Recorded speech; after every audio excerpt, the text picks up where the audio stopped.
been playing Morrowind since around the time that Oblivion released back in 2006, and yet nearly 20 years later, I am just now figuring out that this game has pets.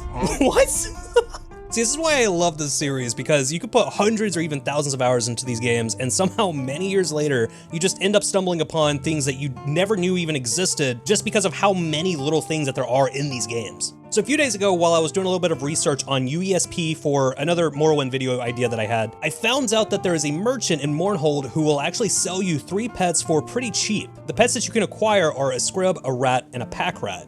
Now, there are some downsides to getting these guys, which I'll go over in a minute, but I still thought it was pretty cool nonetheless, and I wanted to share this with you guys for those who might not be aware that this was even in the game, because I highly doubt that I am the only person out there who wasn't aware of this. So if you're wanting to adopt one of these little guys, then you'll need to make your way to Mournhold, which can be done by first traveling to Ebonheart, which is close to Vivec City. From there, look for the Grand Council chambers, and once you're inside, you can speak to a Breton mage named Asian Rain. I think that's how you pronounce it. I'm really bad at pronouncing the Morrowind names. But anyways, they can teleport you to Mournhold. And of course, if you're wanting to return back to Ebonheart, you could do so by speaking with this person. I'm not even gonna try and pronounce this person's name. Anyways, when you get teleported, you'll find yourself in the reception area of the Royal Palace in Mournhold. From here, travel through the city until you find the Great Bazaar, which is where majority of the merchants that you'll find throughout the city are going to be located. Once here, look for a Breton merchant named Rareless Mon, who will be kind of in the center area of the Great Bazaar. When you find him and talk to him, he will mention that he has some trained scribs and some rats that he would be willing to sell to you at a reasonable price. And considering how much money that you actually make in this game, they actually do sell for dirt cheap. You can buy the pet scrib for 20 gold, the rat for 25 gold, and the pack rat, which is arguably probably the better option if you actually do plan on traveling with one of these guys, for only 100 gold. The rat and the scrib act exactly like the enemy ones that you'll find in the wilderness, which also means that they will immediately aggro basically anything that they find. And if the enemy is stronger than them, then they will likely die pretty fast, especially with how difficult the enemies in Mournhold can be, which is why I say that these probably aren't that great for travel and are much better just to keep as like a house pet. The pack rat is a little bit different though. I was actually confused at first because Rareless mentions that the pack rat will not only carry your equipment, but also attack enemies just like the other 2 pets. But when I tested it, the pack rat just seemed to run off extremely fast in random directions to avoid combat. And I'm not too sure if this is intentional or if it has something to do with me playing Morrowind using OpenMW, but either way, it does mean that it has the highest chance of survival, which is kind of nice. That being said, it will still die pretty fast if it does get hit by pretty much anything, so if you do plan on keeping them around for traveling, I would definitely be a bit careful with them, and then every time that you are about to go into combat, maybe make them stay in place so that they don't get hit.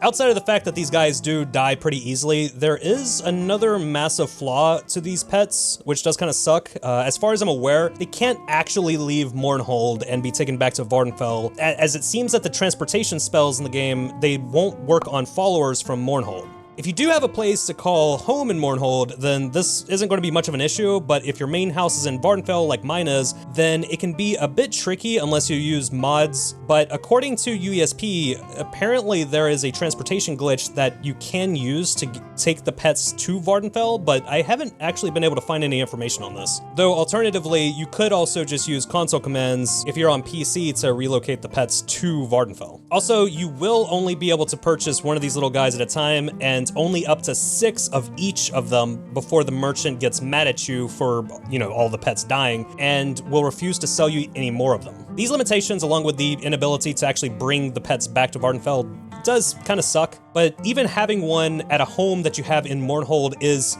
pretty cool. But as a bonus, I did find out that there is one other pet that you can actually get in Vvardenfell, kind of. It does require that you join House Hlaalu, but if you do, when you're doing the quest for House Hlaalu, there will eventually be one called Rent and Taxes that you can do. And depending on your choices during this quest and who you talk to, you can actually get a Gwar named Corky from an NPC named Loven as payment. Once you do receive the Gwar, you can either sell the Gwar to a Gwar herder named Drolin Fallen, I'm butchering these names, I already know that, or simply keep Corky as a pet. So if you are wanting a pet to travel around with you throughout Vvardenfell in vanilla Morrowind without glitches, and you don't mind him following you around everywhere, then this could be a pretty good option. The main downside here, though, is that Corky does not seem to have the same scripting as the Mournhold pets, so you won't actually be able to command him to stay in one spot. Although, one way around this is to actually bring Corky back to any house that you want to keep him at, and then whenever you want to leave that house, instead of using the door to exit, use any transportation spell, since Corky will just stop following you, and since you just randomly vanish, Corky will lose sight on you and won't be able to follow you anymore.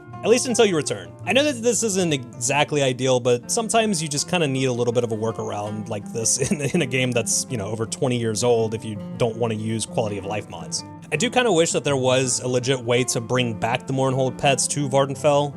Even though they probably would die in the process, it would still be nice, and maybe have a way to have the pets avoid combat so that you can actually use them as like a little traveling companion, sort of like how you can in ESO. But even with the limitations that do exist, the fact that Morrowind even has pets that you can obtain without mods to begin with is kind of insane. And I have no clue how I managed to go so long without ever realizing that this was even a thing. But anyways, yeah, that's pretty much it. I just wanted to share this with you guys because I thought this was a pretty cool little discovery that I found, even though most people probably are already aware of this. I still thought it was pretty cool. And I figured that maybe there's a couple of people out there who aren't aware of it, so, you know, maybe it'll help out a few people who might want to pet Mournhold. But if you did know about this already, then let me know down in the comments which one of these pets you would prefer to have either as a traveling companion or as a house pet. Also, what is something in any of the Elder Scrolls games that you didn't know existed until after having played the game for a very long time? Because I'm pretty sure we all have a story that can relate to that. But anyways, I know this video is kind of short. It's just a cool little thing that I found that I wanted to share with you guys. But that is going to be it for me for tonight. So be sure to like, subscribe, all that YouTube stuff if you would like to. And yeah, I hope to see you guys in the next video of whatever I decide to make.